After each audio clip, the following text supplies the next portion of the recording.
for being with us on the Feast of St. Bernadette. Our top story tonight, it is day 2 of former President Trump's hush money trial. Jury selection was moving at a snail's pace so far.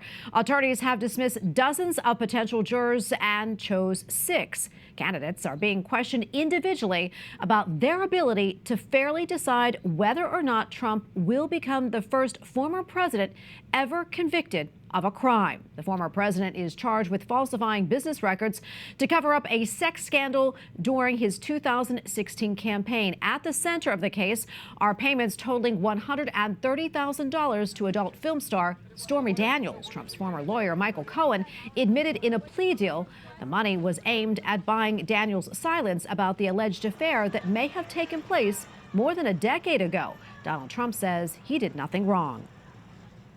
I was paying a lawyer and marked it down as a legal expense. Some accountant, I didn't know, marked it down as a legal expense. That's exactly what it was. And you get indicted over that? All right, let's bring in Shari Belitz. She is a national jury consultant, that is, as well as CEO and president of Shari Belitz Communications. Shari, so good to be with you today. So your thoughts on the pace of this jury selection, are you surprised about it? I am not surprised at all. I have seen much lesser cases take just as long, if not longer. And Donald Trump is one of the most polarizing characters of the century, and this trial hits all the hot buttons. There's pretrial publicity, politics, power, money, sex. We are on the cusp of an election, so not surprising in the least. Yeah, and in today's proceedings, the judge said that Trump was gesturing and audibly speaking in the direction of a potential juror during questioning, adding, quote, "I will not have any jurors intimidated in the courtroom."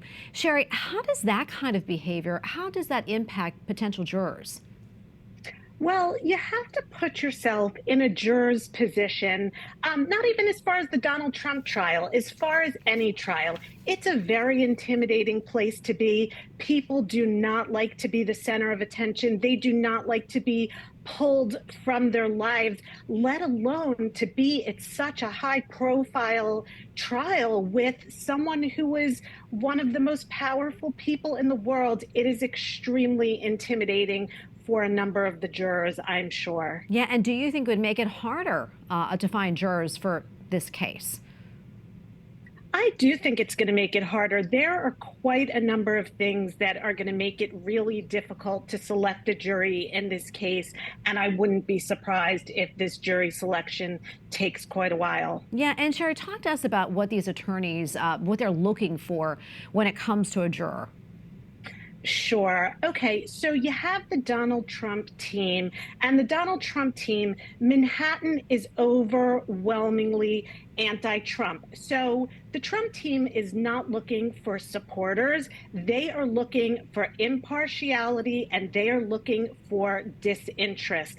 People who are not caught up in the news, who are not caught up in the media frenzy, who are independent thinkers, who are independent decision makers, who don't go with the crowd. Perhaps there are some wealthy individuals who maybe benefited from Mr. Trump's tax policies and are not so concerned with his social policies or his personal life or really anything outside of that. People who have distrust in the justice system, and after COVID, that is quite a lot of people, and people who think that this is a politically motivated prosecution, which prosecutors are politicians. There is an element of that. As for the prosecution and the bad jurors for the Trump team, that would be liberal, feminist, people who have a visceral reaction to Donald Trump, people who think that no one is above the law, even a former president.